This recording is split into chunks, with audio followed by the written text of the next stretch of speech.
जय हिंद। एक बार फिर से स्वागत है आप सभी का हमारे YouTube चैनल में। आज के क्लास में हम लोग जो है रेलवे टेक्नीशियन के लिए सिलेक्टिव नोट्स को कवर कर रहेंगे, ठीक है। और अंतिम समय में आपको वही सब क्वेश्चन पढ़ना है जो आपके एग्जाम में आने की प्रबल संभावना है, ठीक है। और इसका कुछ क्लास आपको ऑलरेडी अपलोड कर दिया गया है और जो लोग न्यू छात्र हैं प्लेलिस्ट जाकर के वहाँ से अटेम्प्ट लेंगे, ठीक है। साथ ही साथ जो लोग अभी तक जो है टेलीग्राम चैनल से ज्वाइन नहीं हुए हैं तो वीडियो के डिस्क्रिप्शन में टेलीग्राम का लिंक दिया गया है, वहाँ से आप लोग जो है ज्वाइन हो जाएंगे। क्योंकि जो भी आपका जो ये पीडीएफ होता है, क्लास का रिवीजन पीडीएफ होता है, वो सारे आपको जो है टेलीग्राम पर डाल दिया जाता है। तो वहाँ से आप लोग जो है अटेम्प्ट लेंगे और साथ ही साथ जितने भी आपके न्यू बुक आपका जो है लॉन्च होता है, सारे बुक का पीडीएफ वहाँ ऑलरेडी आपको जो है वो सेंड किया गया है, ठीक है। फ्री ऑफ कॉस्ट है, वहाँ से आप लोग जो है जाकर के टोटल को जो आप अटेम्प्ट लेंगे, ठीक है। तो जो लोग चैनल को अभी तक सब्सक्राइब नहीं किए, सबसे पहले चैनल को सब्सक्राइब करके बेल आइकन को प्रेस कर लेंगे, ठीक है। तो चलिए आज के क्लास को हम लोग कंटिन्यू करते हैं, ठीक है। आज का पहला क्वेश्चन देखेंगे। पूछा गया है कि पानी के द्वारा जो है ऊपर की तरफ लाया गया बल जो है ये क्या कहलाता है, ठीक है। पानी के द्वारा जो ऊपर बल लाया जाता है उसको क्या कहते हैं? उसको कहते हैं आपका उत्प्लावन बल कहते हैं, ठीक है। और जितने भी ये क्वेश्चन है सभी आपके एनसीईआरटी एग्जाम्पलर क्वेश्चन दिया गया है। और जैसा कि आपका जो रिसेंटली आपका जो है एलपी का एग्जाम कंडक्ट हुआ है, साथ ही साथ आरपीएफ एसआई का कंडक्ट हुआ है, उसमें ज्यादातर आपके जो है ये आपका एनसीईआरटी बेसिस जो क्वेश्चन को पूछा गया, ठीक है। और इस नोट्स में जो है जितने भी क्वेश्चन है सभी आपके जो है एनसीईआरटी बेस पे आधारित है। और न्यू जो आपके जो है टोटल जो सिलेक्टिव क्वेश्चन है उसी सबको जो है ये इंक्लूड करके जो है ये तैयार किया गया, ठीक है। चलिए नेक्स्ट सवाल की ओर बढ़ेंगे। देखेंगे दूसरा अगला सवाल देखिए आपका कह रहा है कि जैसे ही एक तरल पदार्थ की मुक्त सतह से गहराई कम होती है तो तरल द्वारा जो है डाला गया दबाव जो है ये क्या होगा? तो तरल द्वारा जो डाला गया दबाव ये आपका क्या होगा? तो ये आपका जो है ये कम हो जाता है, ठीक है। तरल द्वारा जो डाला गया दबाव जो है ये कम हो जाएगा। सी नंबर निश्चित तौर पर आपका करेक्ट आंसर हो जाएगा। चलिए नेक्स्ट सवाल की ओर बढ़ेंगे।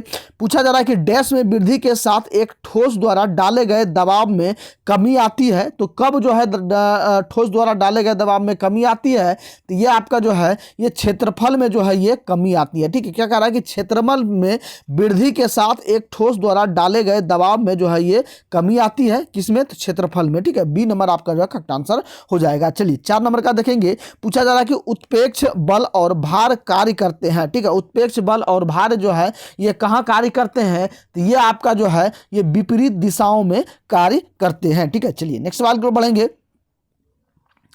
5 का देखेंगे। पूछा जा रहा है कि जहाजों की गति में वृद्धि डैश पर निर्धारित है, ठीक है। जहाज में जो गति होता है इसमें जो वृद्धि किस पर आधारित है, किसके नियम पर आधारित है?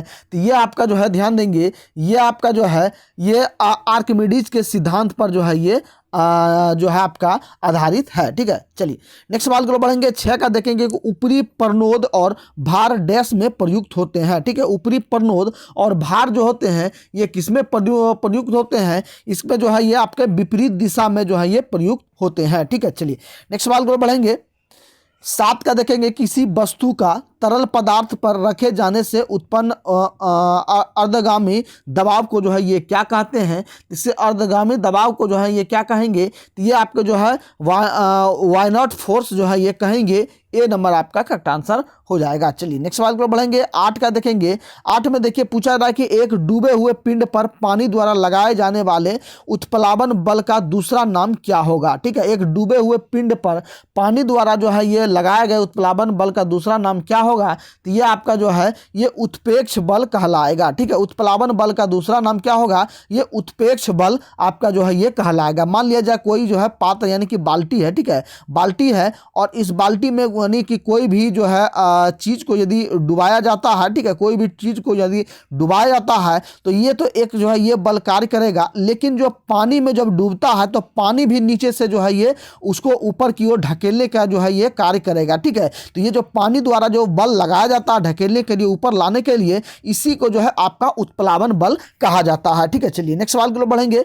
9 का देखेंगे। 9 में पूछा जा रहा है कि यदि आप एक गिलास को पानी और बर्फ से पूरी तरह भरते हैं और बर्फ पूरी तरह गल जाती है तो क्या होगा? ठीक है, क्या कह रहा है कि यदि एक गिलास को पानी और बर्फ से ढक जो है ये भर दिया गया है, ठीक है, यदि पानी इसमें है, ठीक है, पानी इसमें इतना है, ठीक है, इतना पानी है और ऊपर आपको जो है ये बर्फ से आप जो है इसको भर देंगे। जब बर्फ बर्फ जब गल जाएगा तो इसके आयतन पर जो है ये क्या प्रभाव पड़ेगा, ये आपको जो कहना है। ठीक है, तो ये आप देखेंगे तो ये आपका जो है जल स्तर जो है ये पूर्ववत रहेगा। ठीक है, यानी कि इतना तक यदि भर दिए आप तो जल ना ही गिरेगा, ना ही कम होगा, ना ही बेसी होगा। ठीक है, क्योंकि ये जितना भी आपका क्षेत्रफल ये ढका हुआ है ये पिघल कर उतना लेवल में यहाँ आ जाएगा। ठीक है, ये क्वेश्चन आपको बार बार एग्जाम में पूछा जाता है। ठीक है, तो सारे क्वेश्चन आपको जो है ध्यान से देखना है और सभी को अटेम्प्ट लेना है। चलिए नेक्स्ट सवाल की तरफ बढ़ेंगे।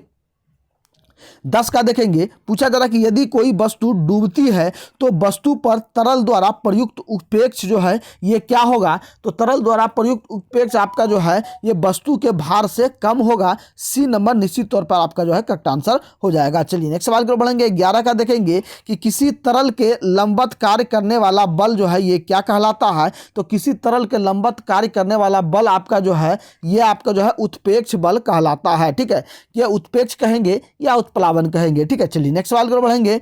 12 का देखिए कि बर्फ जो है पानी पर तैरती है क्योंकि इसका घनत्व जो है क्या होता है। तो बर्फ का जो है घनत्व आपका जो है ये पानी से कम होता है। ठीक है, बर्फ का घनत्व जो है पानी से कम होता है, इसलिए जो है बर्फ जो है पानी में तैरने लगता है। बी नंबर आपका करेक्ट आंसर हो जाएगा। चलिए 13 का देखेंगे। 13 में देखिए पूछा जा रहा है कि चांदी का घनत्व 10.8 गुना 10 पर पावर 3 किलोग्राम प्रति मीटर क्यूब है और इसके पानी का घनत्व 10 पर power 3 cube KG metre minus cube है। तो चांदी का आपेक्षिक घनत्व जो है ये क्या होगा। तो चांदी का जो आपेक्षिक घनत्व आपका जो है ये 10.8 हो जाएगा। ठीक है, 10.8 जो है आपका हो जाएगा। सी नंबर आपका करेक्ट आंसर हो जाएगा। चलिए नेक्स्ट सवाल की ओर बढ़ेंगे।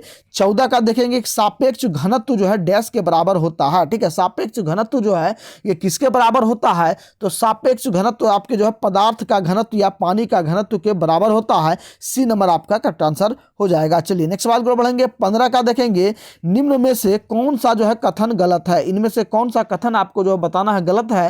तो आपका जो है यदि उत्प्लावन बल वस्तु के भार से कम हो तो वस्तु तैरती है। ठीक है, क्या कह रहा है कि ये कह रहा है कि यदि उत्प्लावन बल जो है वस्तु के भार से कम होता है तो वस्तु तैरती है, ऐसा नहीं होता है। ठीक है, ये आपका जो है वस्तु जो है ये अंदर चला जाएगा। ठीक है, तो ये आपका जो है सी नंबर का करेक्ट आंसर हो जाएगा। चलिए नेक्स्ट सवाल को बढ़ेंगे।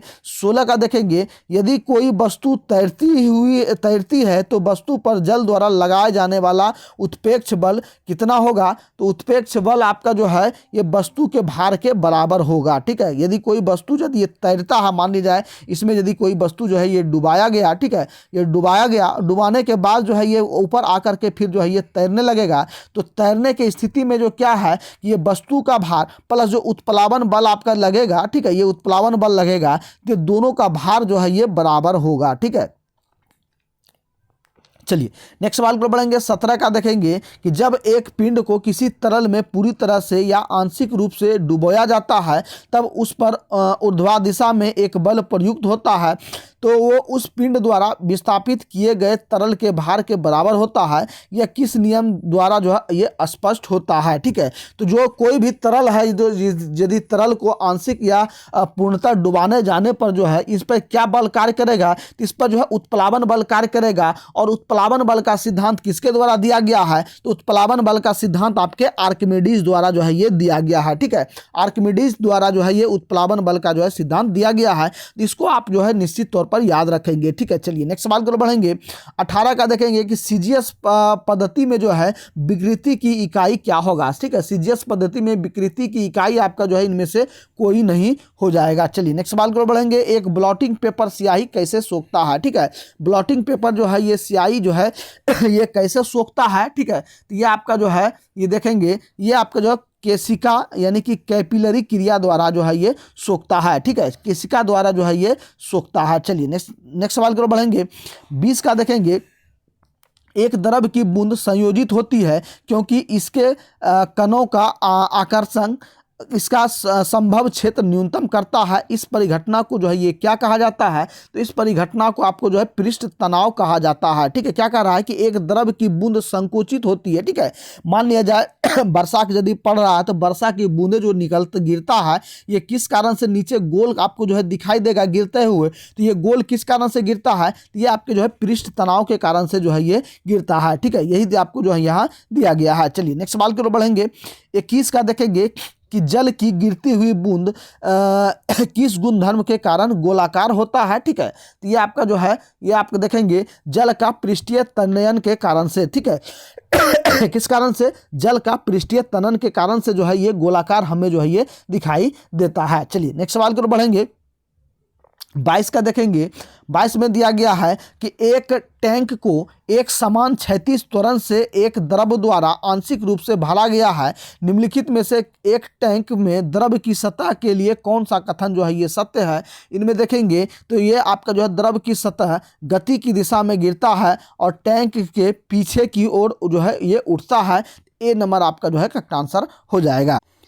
फ्रेंड्स, ये जितने भी क्वेश्चन हैं सभी आपको जो है एनसीईआरटी बेसिस पे जितने भी क्वेश्चन है सभी आपको जो है ये कराया जा रहा है। लगातार आपको जो है एनसीईआरटी के जितने भी सिलेक्टिव क्वेश्चन है सारे क्वेश्चन को आपको जो है कराया जा रहा है और बैक टू बैक आपको जो है क्लास प्रोवाइड किया जा रहा है। ठीक है, साथ ही साथ एक इन्फॉर्मेशन आपके लिए है कि जो है आरआरबी टेक्नीशियन एग्जाम 2024 के लिए रेलवे टेक्नीशियन ग्रेड 1 एवं ग्रेड 3 के लिए अलग अलग फुल टेस्ट आपको प्रोवाइड किया जा रहा है। साथ ही साथ इसमें सब्जेक्ट वाइज जितने भी सिलेक्टिव क्वेश्चन है सारे क्वेश्चन को आपको जो है प्रोवाइड किया जा रहा है। साथ ही साथ आपको जो है पटना में जितने भी कार्यरत संस्थान है इसके द्वारा ऑफलाइन या ऑनलाइन जितने भी टेस्ट लिया जा रहा है सभी टेस्ट का जो है जितने भी सिलेक्टिव क्वेश्चन है सभी का निचोड़ जो है इस पीडीएफ में जो है आपको जो है प्रोवाइड किया जा रहा है। ठीक है, साथ ही साथ आपको जो है जो अभी रिसेंटली आपके जो है एएलपी का एग्जाम कंडक्ट हुआ है और आरपीएफ एसआई का एग्जाम कंडक्ट हुआ है इसके बेसिस पर आधारित पर जितने भी आपके एनसीईआरटी बेसिस जो क्वेश्चन है सारे क्वेश्चन को न्यू पैटर्न के आधार पर सारे क्वेश्चन को जो आपको जो सिलेक्टिव क्वेश्चन है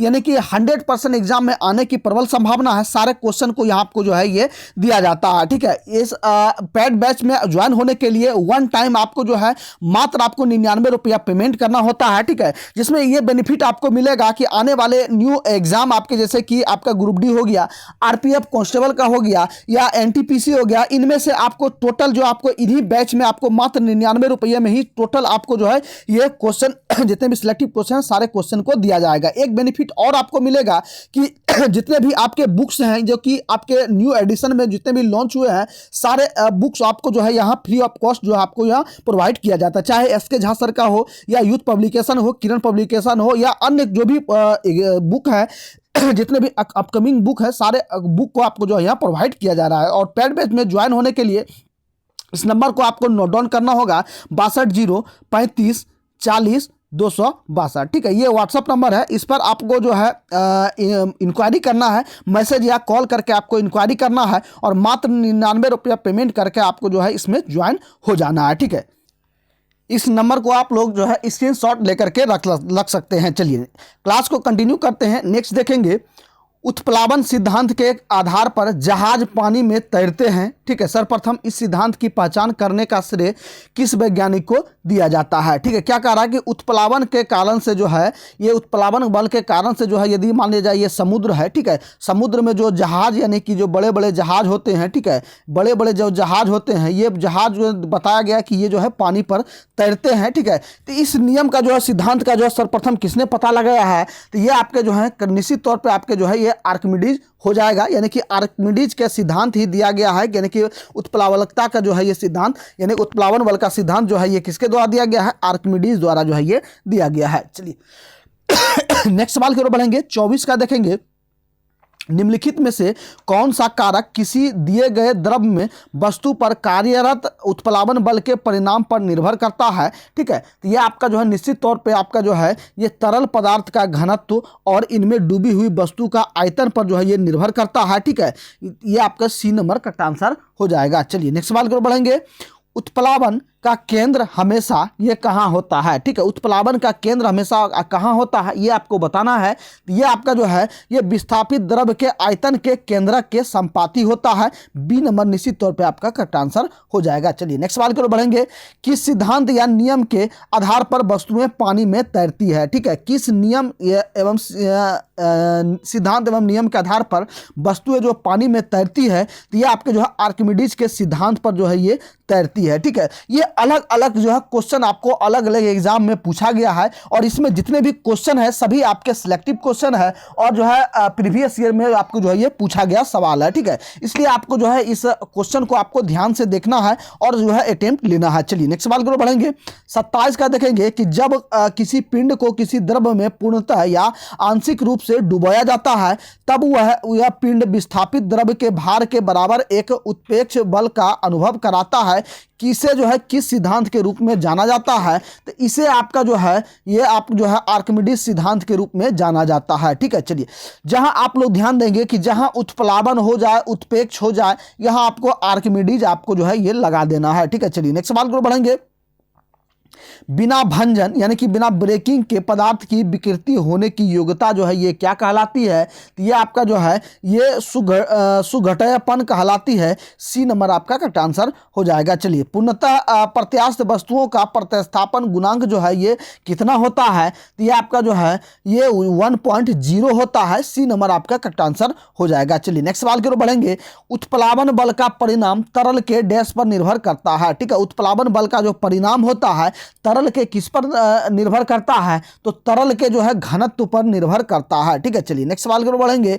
31 का देखेंगे। उत्प्लावन बल का डैश द्रव के घनत्व और आयतन पर निर्भर करता है। ठीक है, उत्प्लावन बल का जो है ये आपका जो है परिणाम जो है उत्प्लावन बल का परिणाम जो है द्रव के घनत्व और आयतन पर निर्भर करता है। ठीक है, उत्प्लावन बल का जो परिणाम होगा वो द्रव के घनत्व और आयतन पर यह जो है प्रभाव पड़ेगा। ठीक है, चलिए नेक्स्ट सवाल को बढ़ेंगे। निम्नलिखित में से दाब की बीमा सूत्र क्या होता है? ठीक है, दाब की बीमा सूत्र बताना है आपको, तो ml-1 t-2 आपका जो है ये करेक्ट आंसर हो जाएगा। चलिए नेक्स्ट सवाल को बढ़ेंगे। 33 का देखेंगे। यदि एक बांध में जल की गहराई h है तथा a जल का अनुप्रस्थ क्षेत्रफल है तथा t बांध की मोटाई है, तब बांध की दीवार पर लगने वाला दाब जो है ये किस पर निर्भर करेगा? ठीक है, तो ये दाब जो है ये किस पर निर्भर करेगा? ये आपका जो है इनमें से कोई नहीं हो जाएगा। ठीक है, चलिए नेक्स्ट सवाल की ओर बढ़ेंगे। 34 का देखेंगे कि जब पानी से भरे हुए एक बीकर में एक कॉर्क और कील को रखा जाता है तो कॉर्क तैरता है जबकि कील डूब जाती है। इसके पीछे का कारण क्या है? तो कॉर्क का जो है आपका ये लोहे की कील का घनत्व तो पानी से घनत्व से अधिक होता है, इस कारण से जो है ये पानी में कील डूब जाता है। ठीक है, चलिए नेक्स्ट सवाल की ओर बढ़ेंगे। 35 का देखेंगे कि दाब को जो है डैश के रूप में परिभाषित किया जाता है। तो दाब को जो है किसके रूप में परिभाषित किया जाता है? तो ये प्रनोद यानी कि थ्रस्ट प्रति इकाई क्षेत्रफल के रूप में जो है ये आपका जो है ये परिभाषित किया जाता है। चलिए नेक्स्ट सवाल की ओर बढ़ेंगे। 36 का देखेंगे कि चांदी का अपेक्षित घनत्व 10.8 है, पानी का घनत्व 10³ है, क्यूब kg मीटर पर क्यूब है। तो एसआई मात्रक में चांदी का घनत्व क्या होगा? तो एसआई मात्रक में चांदी का घनत्व आपका जो है 10.8 into 10³ kg metre minus cube हो जाएगा, यानी कि ए नंबर आपका करेक्ट आंसर हो जाएगा। ठीक है, चलिए नेक्स्ट सवाल को बढ़ेंगे। 37 का देखेंगे कि घनत्व निम्नलिखित में से किसका अनुपात है? ठीक है, घनत्व जो है आपका है ये द्रव्यमान बटा आयतन का जो है ये अनुपात होगा। ठीक है, इसी नंबर आपका करेक्ट आंसर हो जाएगा। चलिए नेक्स्ट सवाल की ओर बढ़ेंगे। दबाव को, ठीक है, दबाव को डैश से मापा जाता है। ठीक है, दबाव को जो है ये किससे मापा जाता है? ये बल एवं क्षेत्रफल से जो है ये मापा जाता है। चलिए नेक्स्ट सवाल की ओर बढ़ेंगे। किसी लगाए गए बल के लिए यदि क्षेत्रफल कम है तो जो है दाब कितना होगा? तो ये दाब आपका जो है ये अधिक होगा। सी नंबर आपका करेक्ट आंसर हो जाएगा। चलिए नेक्स्ट सवाल को बढ़ेंगे। 40 का देखेंगे। यदि हम किसी दिए गए बल के क्षेत्र को जो है बढ़ाते हैं तो इससे दाब प्रति इकाई क्षेत्र जो है ये कितना होगा? तो दाब प्रति इकाई क्षेत्र आपका जो है ये कम हो जाता है। सी नंबर आपका करेक्ट आंसर हो जाएगा। चलिए नेक्स्ट सवाल को बढ़ेंगे। 41 का देखेंगे। निम्न में से किसका घनत्व जल के घनत्व से अधिक होता है? तो जल के घनत्व से जो है ये कौन अधिक होता है? लोहे की कील जो है जल के घनत्व से अधिक होता है। चलिए नेक्स्ट सवाल को बढ़ेंगे। 42 का देखेंगे कि एक सदिश राशि में परिणाम और दिशा दोनों होते हैं जबकि अदिश राशि में केवल परिणाम होता है और दिशा नहीं होता। निम्नलिखित में से अदिश राशि जो है ये कौन सा है? तो इनमें से अदिश राशि आपको बताना है। ठीक है, तो अदिश राशि आपका जो है ये दाब जो है आपका अदिश राशि हो जाएगा। ए नंबर आपका करेक्ट आंसर हो जाएगा। बाद बाकी आपका विस्थापन, बल और संवेग ये सभी क्या हैं? ये सभी आपके जो है ये सदिश राशि हैं। ठीक है, सदिश है हो जाएगा। चलिए नेक्स्ट सवाल की ओर बढ़ेंगे। 43 का देखेंगे। पूछा जा रहा है कि दाब को किस प्रकार परिभाषित किया जाता है। ठीक है, दाब को किस प्रकार परिभाषित किया जाता है, तो ये प्रनोद प्रति एकांक क्षेत्रफल को जो है ये परिभाषित किया जाता है। बी नंबर निश्चित तौर पे करेक्ट आंसर हो जाएगा। चलिए 44 का देखेंगे कि एकांक पदार्थ के घनत्व को डैश के रूप में परिभाषित किया जाता है। एकांक पदार्थ के घनत्व को जो है ये आप देखेंगे ये द्रव्यमान प्रति इकाई आयतन में जो है ये परिभाषित किया जाता है। ए नंबर आपका करेक्ट आंसर हो जाएगा। चलिए नेक्स्ट बात पर बढ़ेंगे। 45 का देखेंगे कि किस तापमान पर पानी का घनत्व अधिकतम होता है। तो पानी का अधिकतम तापमान जो है किस पर होगा, ये जो है 4 डिग्री सेंटीग्रेड पर जो आपका जो है ये पानी का घनत्व जो है ये अधिकतम होगा। ठीक है, डी नंबर आपका करेक्ट आंसर हो जाएगा। चलिए नेक्स्ट सवाल को पढ़ेंगे। 46 का देखेंगे कि ठोस के पिघलने के दौरान इसका तापमान जो है ये क्या होता। ठीक है, तापमान पर क्या प्रभाव पड़ेगा, तो ठोस को जो है पिघलने के दौरान जो है इसके तापमान जो है ये परिवर्तित नहीं होता है। ठीक है, डी नंबर आपका करेक्ट आंसर हो जाएगा। चलिए नेक्स्ट 47 नंबर का देखेंगे। 47 में देखिए पूछा गया है कि जैसे ही एक तरल पदार्थ की मुक्त सतह से गहराई बढ़ती है तो तरल द्वारा डाला गया दबाव जो है ये क्या होगा, तो दबाव आपका जो है ये बढ़ जाता है। ठीक है, सी नंबर आपका करेक्ट आंसर हो जाएगा। चलिए नेक्स्ट 48 का देखेंगे कि थ्रस्ट प्रति इकाई क्षेत्र को क्या कहा जाता है। ठीक है, थ्रस्ट प्रति इकाई क्षेत्र को क्या कहा जाता है, इसको जो है ये दाब कहा जाता है। ठीक है, चलिए नेक्स्ट सवाल पर बढ़ेंगे। दाब इक्वल टू जो है ये क्या होता है, तो दाब इक्वल टू आपका जो है ये क्या होगा, तो उत्प्रेक्ष बटे क्षेत्रफल होगा, यानी कि डी नंबर आपका करेक्ट आंसर हो जाएगा। चलिए नेक्स्ट सवाल पर बढ़ेंगे। 50 का देखेंगे। ऊंचाई पर उड़ते हुए विमान को केबिन के अंदर का दबाव जो है ये डैश होता है। ठीक है, ऊंचाई पर उड़ते हुए विमान के केबिन के अंदर का दबाव जो है ये बाहरी दबाव से जो है ये आपके जो है ये अधिक होगा। ठीक है, बाहरी दबाव से यदि विमान मान लिया जाए, ये आपका जो है ये विमान है। ठीक है, ये आपका जो है विमान है और ये आपका जो है ये केबिन हो गया। ठीक है, केबिन हो गया और केबिन में ये हवा का दबाव जो है इस पर जो ज़्यादा अधिक पड़ता है। ठीक है, और हवा के दबाव के कारण से इसका जो अंदर का जो बाहरी जो दबाव है, वातावरण है, इसको जो है ये बाहर की ओर ये धकेले रहता है। ठीक है, ये यदि यह बाहर का ये अंदर का यदि ये दबाव अधिक नहीं होगा तो हवा वो जो है तोड़ते हुए अंदर प्रवेश कर जाएगा। ठीक है, इसलिए जो अंदर का जो आंतरिक दबाव है ये जो है बाहरी दबाव से अधिक होता है। ठीक है, ये आपको ध्यान देना है। चलिए नेक्स्ट सवाल को बढ़ेंगे।